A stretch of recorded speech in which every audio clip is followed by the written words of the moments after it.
사사기 10장 6절로 16절 말씀을 저와 여러분이 한 절씩 교독하고 마지막 절은 함께 읽겠습니다. 제가 먼저 6절을 읽습니다. 이스라엘 자손이 다시 여호와의 목전에 악을 행하여 바알들과 아스타롯과 아람의 신들과 시돈의 신들과 모압의 신들과 암몬 자손의 신들과 블레셋 사람들의 신들을 섬기고 여호와를 버리고 그를 섬기지 아니하므로 여호와께서 이스라엘에게 진노하사 블레셋 사람들의 손과 암몬 자손의 손에 그들을 파심해 그해 그들이 요단강 저쪽 길르앗에 있는 아모리 족속의 땅에 있는 모든 이스라엘 자손을 쳤으며 18해 동안 억압하였더라.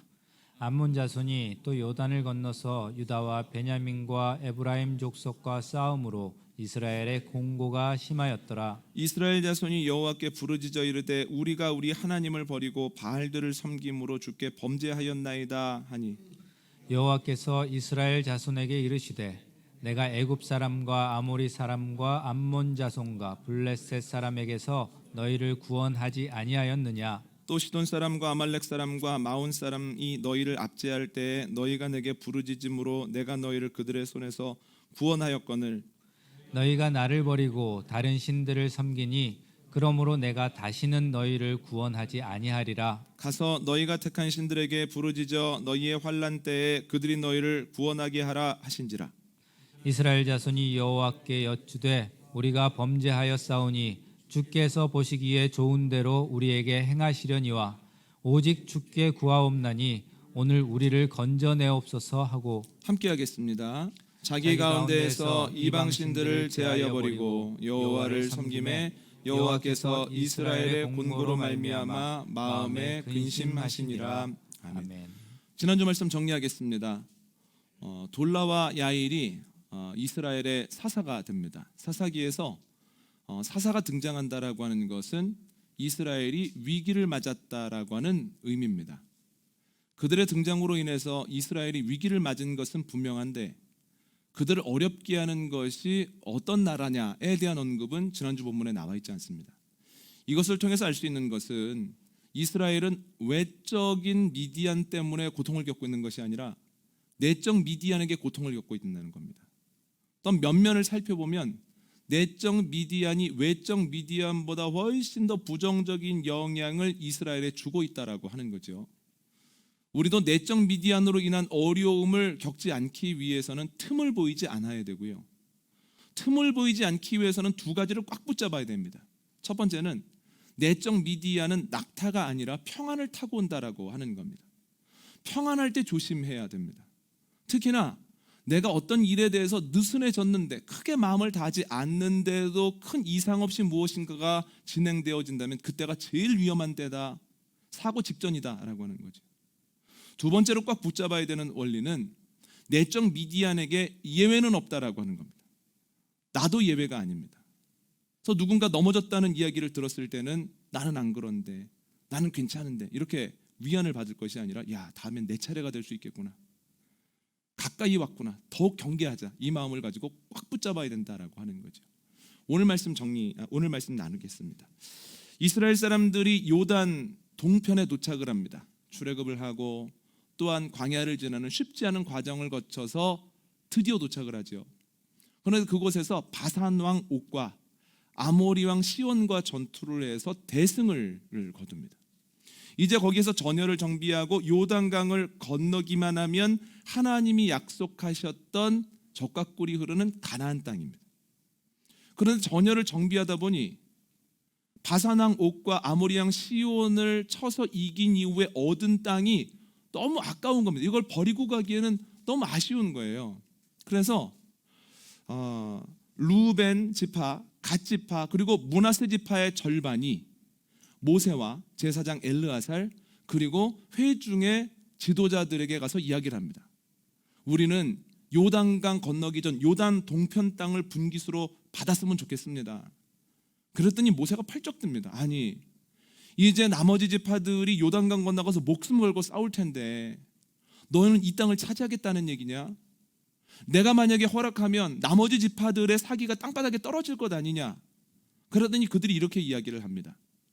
어차피 전장에는 20살 이상의 남자들만 나가지 않습니까? 그러면 20살 이상의 남자들을 제외한 가족들은 여기에 머물러 살되 이 요단 동편에 그들이 살 수 있는 가장 간단한 정도의 처치만 해놓고 저희가 요단강 같이 건너가서 싸우겠습니다. 같이 건너가서 싸우는 것으로 그치지 아니하고 싸움 때마다 선봉에 서겠습니다. 모세가 하나님께 여쭤보고 그들에게 맹세를 다시 한번 받고 그들에게 요단 동편 땅을 줍니다.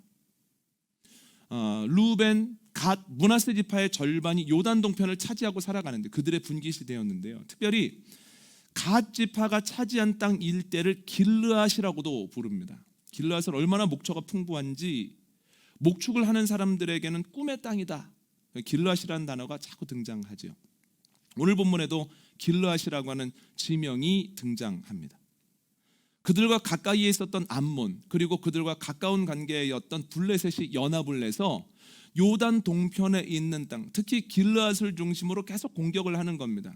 그들이 우위를 점하고 그들의 이에서 요단 동편에 있는 세 지파들이 18해 동안이나 억압당합니다. 그런데 그들의 공격이 요단 동편에만 머무르지 아니하고 요단강을 건너 요단 서편에 있는 유다 지파, 베냐민 지파, 에브라임 지파도 자꾸 공격을 하는 겁니다.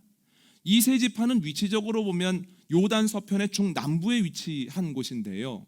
그러나 의미적으로 보면 남쪽과 북쪽의 대표적인 지파 유다 지파 그리고 에브라임 지파, 그 중간에서 늘 중요한 역할을 하던 베냐민 지파라고 하는 것을 생각하면 이스라엘 사람들은 그들의 공격으로 인해서 처음에는 부분만 영향을 받다가 이제는 온 이스라엘이 고통을 받게 되었다라고 오늘 본문을 해석하면 됩니다. 그 어려움을 겪었을 때 이스라엘 사람들이 하나님께 가서 기도하고 하나님은 기도를 들으시고 입다를 사사로 세우심으로 이스라엘 사람들을 건져내시죠. 그러니까 이전 사사들에게 봤던 그 패턴이 계속해서 또 한 번 반복이 되는 겁니다. 그런데 하나님께 나아가 기도하고 하나님이 그들에게 응답하시는 내용이 다른 사사들에 비해서는 조금 자세하게 나와 있습니다. 그래서 이걸 통해서 이스라엘은 언제 넘어졌고 또한 이스라엘은 어떻게 일어섰는지에 대해서 오늘 나눠보려고 합니다. 첫 번째, 이스라엘은 죄로 인해서 넘어졌습니다. 이스라엘 사람들이 죄를 질 때마다 넘어지고 고통을 받죠. 그런데 어떤 죄를 지었을까요? 죄의 내용을 한번 보실까요? 오늘 보면 6절입니다. 시작. 이스라엘 자손이 다시 여호와의 목전에 악을 행하여 바알과 아스타롯과 아람의 신들과 시돈의 신들과 모압의 신들과 암몬 자손의 신들과 블레셋 사람들의 신들을 섬기고 여호와를 버리고 그를 섬기지 아니함으로. 아멘. 이스라엘이 지은 죄는 여호와를 버린 겁니다. 근데 버렸다라고 하는 것이 무슨 의미일까요? 하나님을 더 이상 예배하지 않았다는 뜻일까요? 여러분, 이 부분을 설명드릴 때마다 제가 예로 드는 것이 있습니다. 어느 날 밤에 한 남편이 아내에게 와서 이렇게 얘기를 합니다.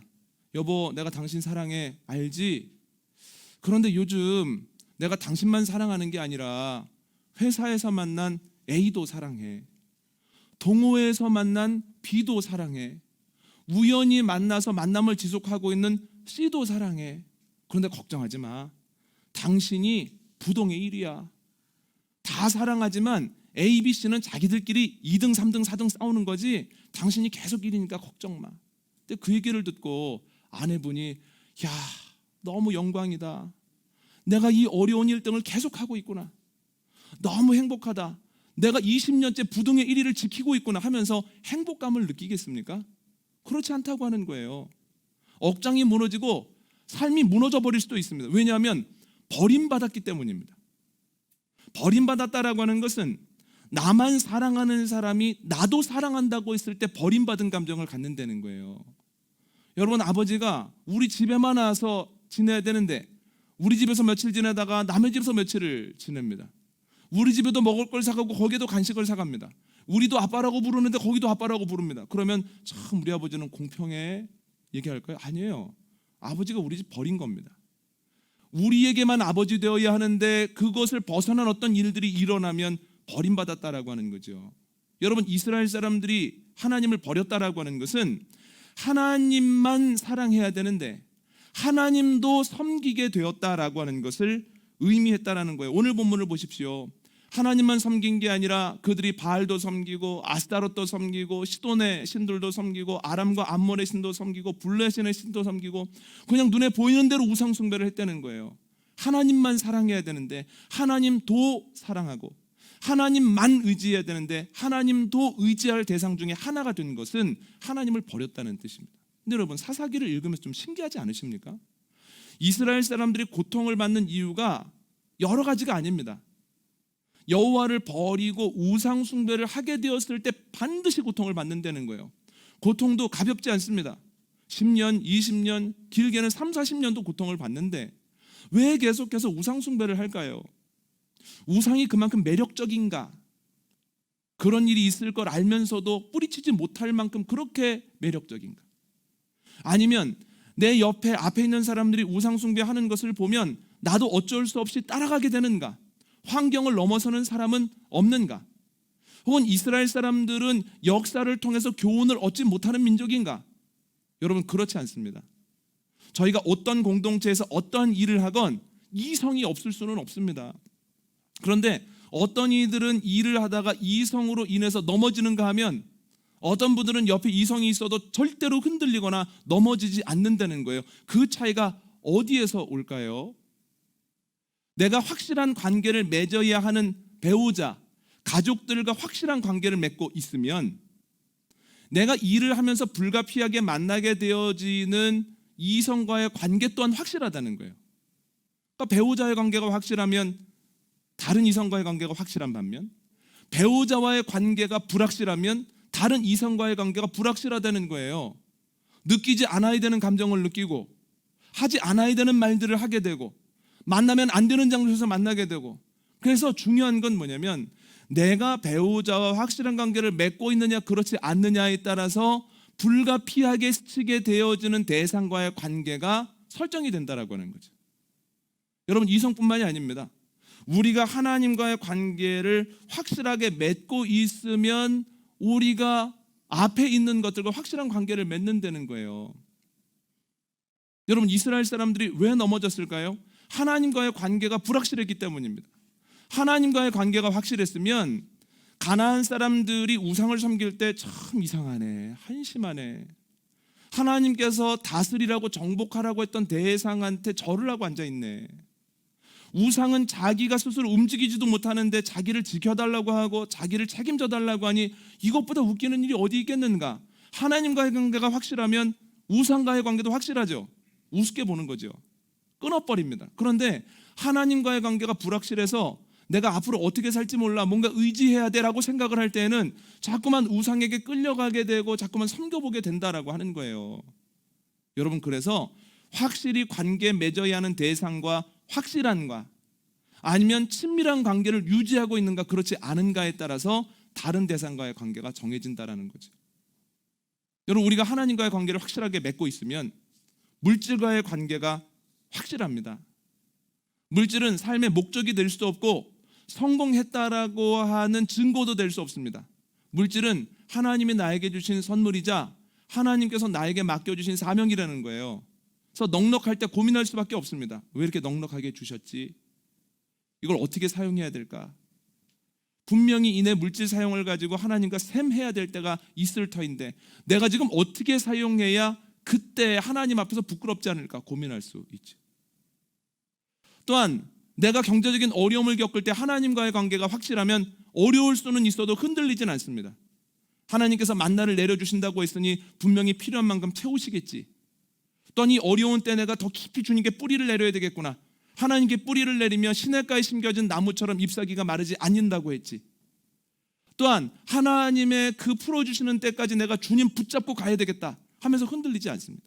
그러나 하나님과의 관계가 확실하지 않거나 친밀도가 떨어지면 그의 넉넉함이 일만하게 뿌리가 되어지고 부족함이 혹은 결핍이 그의 상처가 되어지고 하나님에 대한 분노가 된다는 거예요. 그래서 물질이 많으냐 적으냐의 문제가 아니라 지금 내가 하나님과 어떤 관계를 맺고 있느냐가 중요한 문제라는 거예요. 그게 핵심입니다.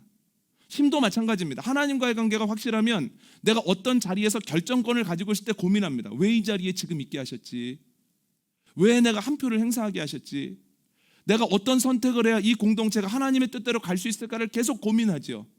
그런데 하나님과의 관계가 불확실할 때는 내 뜻대로, 내 마음대로, 내 상처에 따라서 뭔가를 선택한다는 거예요.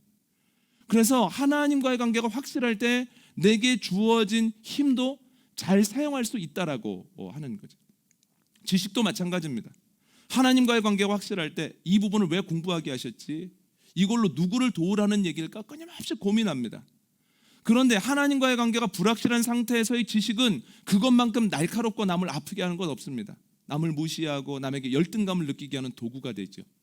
자녀도 마찬가지입니다. 하나님과의 관계가 확실하면 자녀는 하나님이 나에게 주신 세상에서 가장 큰 선물이자 내 힘으로는 감당할 수 없는 사명입니다. 그래서 하나님과의 관계가 확실한가 그렇지 않은가를 보려면 내가 자녀를 생각할 때마다 감사함이 있는가 하는 것 하나와 내가 하나님의 그 사명을 감당하는 가운데 막 버겁고 힘들면 낙심하지 아니하고 주님께 나아갑니다. 주님, 이 사명을 주셨는데 이 사명을 감당할 수 있는 능력도 주셔야죠. 주님께서 지혜 주시고 능력 주시고 인내함을 허락하지 않으시면 내가 이 자녀를 어떻게 감당하겠습니까? 내가 이 자녀를 어떻게 하나님께로 이끌어 오겠습니까? 주님, 힘을 허락해 주십시오. 주님과의 관계가 원활하면 잘 되어질 때 찬양하고 어려울 때 기도합니다. 저희 찬송가에도 있지 않습니까? 내가 울 때 어머니는 주께 기도드리고 내가 기뻐 웃을 때 찬송 부르십니다. 이게 어떻게 가능한 얘기입니까? 하나님과의 관계가 확실한 사람만이 보일 수 있는 모습이라는 거예요. 그런데 하나님과의 관계가 확실하지 않을 때에는 자녀가 내 소유처럼 여겨져서 잘 될 때는 내가 영광을 받고 어려운 일이 있을 때는 주눅들어 버립니다. 나도 알지 못하는 사이에 여러 가지 방법으로 폭력성이 아이에게 나가고 때로는 자녀를 어떤 순간부터 두려워하게 된다라고 하는 거예요. 뭐가 중요합니까? 하나님과의 관계가 확실하냐? 지금 하나님과의 친밀감을 누리고 이게 중요한 문제라는 거예요. 저 같은 경우도 점검하는 잣대가 하나 있습니다. 새벽마다 혹은 주일마다 말씀을 전하는 이 사명이 저에게 어떻게 느껴지는가를 보면 하나님과의 관계, 제 영적 상태가 금방 드러납니다. 하나님과의 관계가 확실하면 너무너무 행복합니다. 단에 서야 되기 때문에 말씀을 안 볼 수가 없습니다. 근데 말씀을 진지하게 읽다 보면 하나님께서 반드시 주님의 마음을 저에게 알려주십니다. 그럼 주님의 마음을 알게 되었을 때 제일 하고 싶은 게 뭡니까? 전하고 싶잖아요. 하나님 이런 거 원하십니다. 하나님 이런 분입니다. 또 그대로 하다 보면 하나님께서 내 삶에도 일하신다라고 하는 증거를 보지 않습니까? 이것도 일하고 싶죠. 여러분, 내가 받은 은혜, 내가 경험한 신기한 일들을 전하지 못하는 것만큼 고통스러운 일은 없다라고 하는 거예요. 여러분, 그래서 가족이 함께 신앙생활해야 되는 이유가 뭐냐면 하나님이 어떤 분이고 하나님이 어떻게 일하시는지를 깨달았을 때 내가 그것을 마음대로 나누고 그 과정 가운데서 풍성함을 누리려면 가장 가까이 있는 가족들이 나만큼 주님을 사랑하고 같은 것을 바라보는 것이 제일 좋은 방법이라는 거지. 가족들과만 하나님에 대한 이야기를 나눠도 행복한데 목회자로서 매 새벽마다 주일마다 주님께 받은 은혜를 전하고 교인들이 그것을 들으며 고개를 끄덕끄덕하고 그 말씀을 듣고 과연 그러한가 하여 살아보고 또한 살아본 이후에 과연 그러합니다. 하나님 살아계십니다. 하나님이 내 삶에 이런 일을 하셨습니다 라고 하는 것들을 얘기해 주시면 그것보다 행복한 건 없습니다. 다 가진 것 같습니다. 다 가졌죠. 그런데 영적 상태가 좀 흐트러졌을 때는 설교가 너무너무 버겁습니다. 설교하고 뒤돌아서면 또 설교해야 됩니다. 끝났나 하면 또 이 마음속에 끊이지 않습니다. 야, 뭐 이렇게 바쁘냐, 뭐 이렇게 맨날 설교해야 되냐, 이런 마음이 들죠. 맡겨주신 사명은 똑같은데요, 하나님과의 관계를 어떻게 맺고 있느냐, 내가 지금 친밀한 상태냐 친밀하지 않느냐에 따라서 완전히 다른 해석과 다른 감정을 누리게 된다라고 하는 거죠. 여러분, 하나님과 확실한 관계를 맺고 그 확실한 관계 속에서 내 앞에 있는 것들을 명확하게 보는 저와 여러분 되시기를 원합니다. 그럴 때 넘어지지 않냐고 죄를 짓지 않는다는 거예요. 근데 기억할 게 하나 있습니다. 하나님과의 관계는 주님 나라가는 그날까지 확정이라는 건 없습니다. 계속해서 변동이 됩니다. 이스라엘 사람들이 언제는 우상을 이기다가 언제는 우상에 넘어지는 이유가 하나님과의 관계라고 하는 것의 특성 때문에 그렇습니다. 단단하게 주님과 관계를 맺고 있으면 눈앞에서 어떤 일이 벌어져도 다 끊는데, 이 마음에 하나님과의 확실함이 옅어지고 친밀함이 떨어지게 되어버리면 다른 것과 불확실한 관계를 맺다가 우상숭배를 하게 된다는 거예요. 여러분, 그래서 우리가 하나님의 은혜를 받았다라고 하는 것은 하나님과의 관계가 확정되었다는 것이 아니라 이제 하나님과의 관계가 시작된다는 거예요. 은혜 받았으면 그때부터 하나님과의 친밀함, 하나님과의 확실한 관계를 늘 눈여겨보고 힘써야 된다라고 하는 거죠. 여러분, 주님 나라가는 그날까지 하나님과 친밀한 관계를 맺고 확실한 관계를 맺음으로 주님께서 여러분들에게 맡겨주신 자녀, 지식, 경험, 물질, 힘이 하나님 나라로 나아가는 디딤돌 되어지기를 원합니다. 내가 너에게 주었던 것을 어떻게 사용하다 왔느냐라고 물으실 때, 주님, 제가 완벽하지는 않아도 주님과의 확실한 관계 속에서 이거 잘 사용하다 왔습니다라고 얘기했을 때, 착하고 충성된 종아, 내가 다 봤다, 잔치에 참여하라 라고 하는 칭찬을 받는 면류관의 주인공이 되는 저와 여러분 되시기를 원합니다. 두 번째, 오늘 본문을 통해서 알 수 있는 것은 이스라엘 사람들은 회개할 때에 다시 일어나게 됐다는 거예요. 하나님과 불확실한 상황 속에 있을 때에 다른 것들과 관계를 맺고 넘어졌을 때 어떻게 해야 되느냐라고 하는 거죠. 오늘 본문에 이스라엘 사람들이 그 방법을 알려주는데요, 일어나는 방법은 크게 두 가지 단계로 이루어져 있습니다. 첫 번째는 정확한 진단입니다. 누가복음 15장을 보면 우리가 익히 둘째 아들 탕자의 비유 혹은 아들을 기다리는 아버지의 비유로 알고 있는 이야기가 나옵니다. 둘째 아들이 눈만 뜨면 아버지한테 저한테 올 분깃을 미리 좀 당겨주십시오, 어차피 제 거 아닙니까? 막 조릅니다. 그러니까 아버지가 견디지 못하고 아들에게 상당량의 물질을 주죠. 아버지의 말이 들리지 않는 먼 나라로 가서 그것을 허랑방탕하게 사용하다가 그것을 다 써버립니다. 다 떨어지죠. 그런데 마침 그 나라에 흉년이 듭니다. 이제 먹고 살기 위해서 다른 사람 밑으로 들어가서 돼지를 치는데요, 돼지를 침에도 불구하고 먹는 문제가 해결이 안 됩니다. 그래서 예전에는 이거 사람 못 먹어, 이거 못 먹는 거야 라고 하면서 거들떠 보지도 않았던 쥐엄 열매를 먹는데 그나마도 부족하게 먹는 거예요. 여러분, 어떻게 이렇게 사람이 비참해질 수가 있습니까? 태어나면서부터 은혜를 받아서 잘 살고 부족함이 없이 지내다가 어떻게 이렇게 단 한 번의 선택으로 이렇게까지 나락에 떨어질 수 있습니까? 그런데 감사한 것은 그 둘째 아들의 삶의 결론이 돼지와 쥐엄 열매를 다투는 비참함이 아니었다는 거예요. 그 어려움이 결론이 아니라 아버지의 아들로서의 회복됨, 아들로서의 회복이 그의 삶의 결론이었습니다. 그런데 그 회복의 출발점이 뭐냐면 정확한 진단입니다. 한번 읽어볼까요? 누가복음 15장 17절로 19절입니다. 시작. 이에 스스로 돌이켜 이르되 내 아버지에게는 양식이 풍족한 품꾼이 얼마나 많은가. 나는 여기서 주려 죽는구나. 내가 일어나 아버지께 가서 이르기를 아버지, 내가 하늘과 아버지께 죄를 지었사오니 지금부터는 아버지의 아들이라 일컬음을 감당하지 못하겠나이다.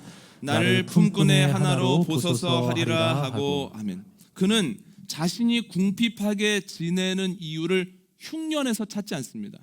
만약에 진단을 흉년이라고 내렸다면 앞으로 언제 올지도 모르는 풍년에 기대를 걸었을 거예요. 내가 흉년 때문에 주저앉았지만 다음 풍년 때 일어날 거야. 그때만 되면 나 다시 옛날처럼 될 수 있어.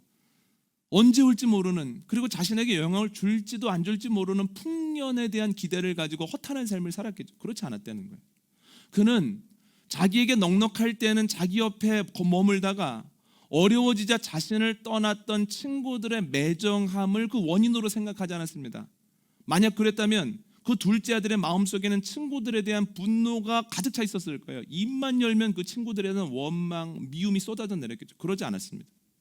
그는 자신의 선택이 잘못되었기 때문에 이렇게 되었다라고 진단하지 않았습니다. 그랬다면 매번 그때의 선택을 생각하면 내가 이 나라 오면 안 됐는데, 내가 거기다 투자하면 안 됐는데, 그때 그것을 사면 안 됐는데, 그때 팔았으면 안 됐는데, 계속해서 과거의 나에 묶여서 지금 일이 어떻게 돌아가고 있는지도 몰랐을 거예요. 그러면 어려움이 그의 삶의 결론이었을 겁니다. 그런데 저희가 읽은 본문을 보면 그 아들의 결론은 내가 아버지를 떠난 죄를 지은 것이었구나라고 하는 정확한 진단을 했다라고 하는 거예요.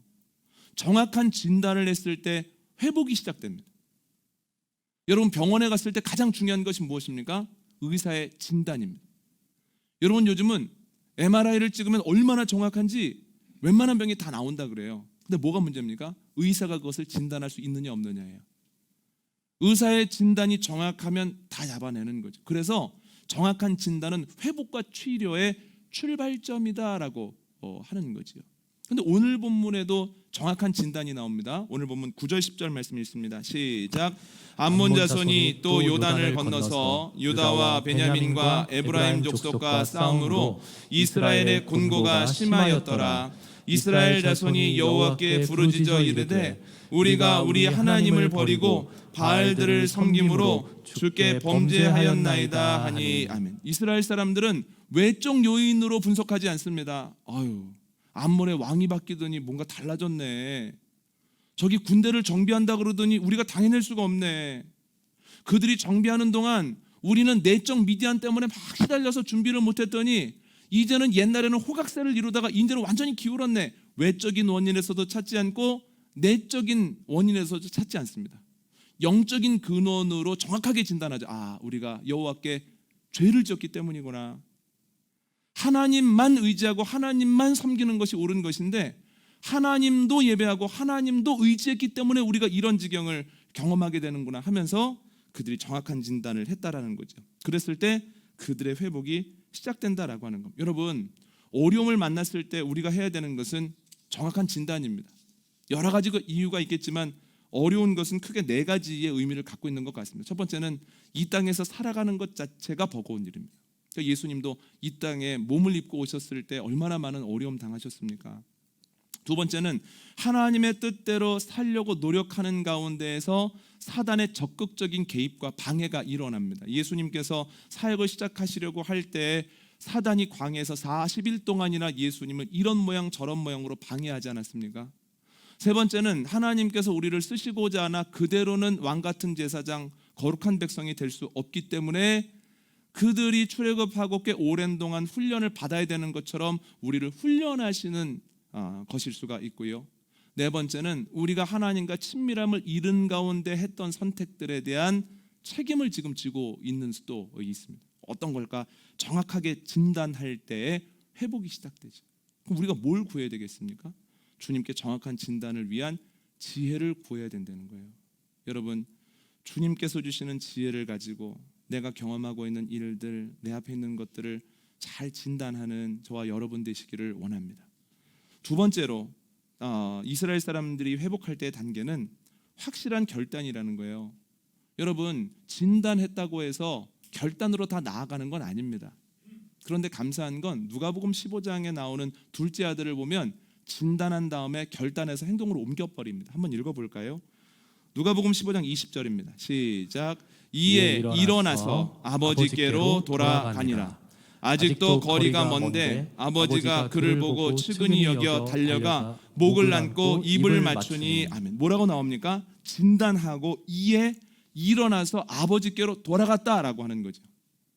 돌아갔더니 아버지가 기다리고 있다가 그 아들을 보고 막 달려와서 아들을 막 안더라는 거예요. 근데 아들을 안는 순간, 그의 행색을 보고 그의 몸에서 나는 냄새를 맡는 순간 아버지가 왜 모르겠습니까? 어떤 고통을 얼만큼 하다 왔다는 걸 왜 모르시겠습니까? 그러니까 새 옷을 준비하고 또한 그의 손에 가락지를 끼우고 또한 그를 여러 군데로 만져서 예전의 모습 그대로 그가 마땅히 누려야 되는 모습으로 그를 회복시켰다라고 하는 거예요. 여러분, 이에 일어나서 아버지께로 도착하였을 때에 놀라운 회복이 일어난다라는 거죠. 그런데 오늘 본문을 보면 진단에서 그치지 아니하고 확실하게 결단하여 돌아가더라는 거예요. 오늘 본문 15절 16절 말씀이 있습니다. 시작. 이스라엘 자손이 여호와께 여쭈어 우리가 범죄하였사오니 주께서 보시기에 좋은 대로 우리에게 행하시려니와 오직 주께 구하옵나니 오늘 우리를 건져내옵소서 하고 자기 가운데서 이방 신들을 제하여 버리고 여호와를 섬김에 여호와께서 이스라엘의 곤고로 말미암아 마음에 근심하시더라. 아멘. 어디서 왔는지 진단한 다음에 그들이 결단을 합니다. 그래서 두 가지를 하는데 첫 번째는 자신 안에 있는 우상들을 빼서 제하여 버리고 여호와 하나님을 섬겼다는 거예요. 그런데 그렇게 하였더니 하나님께서 그들의 곤고를 보시고 마음에 근심하셨다 이렇게 기록을 하고 있습니다. 그런데 그들의 곤고로 인하여 하나님의 마음에 근심하시더라 라고 하는 구절을 표준세번역과 공동번역은 이렇게 번역합니다. 여호와께서 그들의 어려움을 보시고, 야훼가 그들의 어려움을 보시고 가만히 계실 수 없었다. 여러분, 얼마나 감격적인 구절입니다. 주님께서 그들이 완벽하지는 않아도 다 제하여 버린 것은 아니지만 그래도 제하여 보려고 노력하고 주님 뜻대로 살아보려고 막 몸부림칠 때 주님께서 그 모습을 보시고 가만히 계실 수는 없었다는 거예요. 여러분, 진단과 결단은 다릅니다.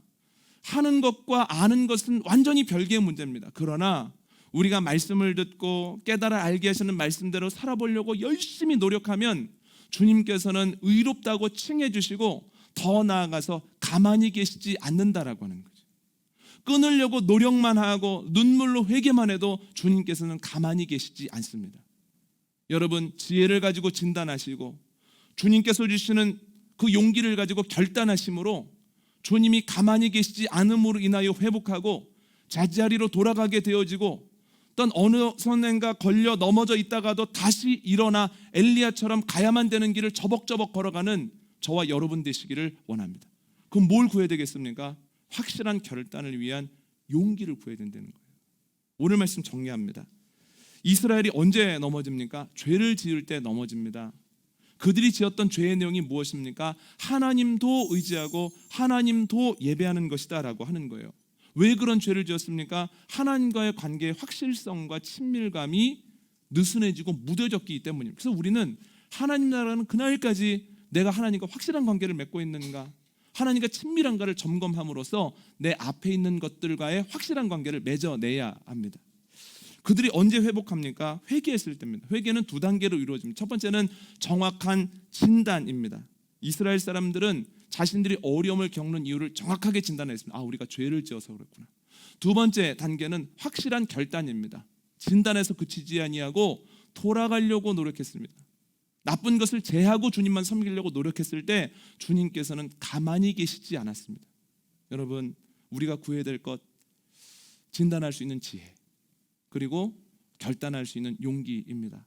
진단과 결단이 살 길입니다. 주님께 나아가 유월절 어린 양의 피 안에 거하는 것이 우리가 죄의 종 되지 아니하고 주님의 자녀로 그날까지 저벅저벅 걸어가는 유일한 방법입니다. 진단과 결단이 살 길이다 명심하고 우리 앞에 있는 어려운 것들 다 이겨나가는 복된 한 주일 되시기를 원합니다.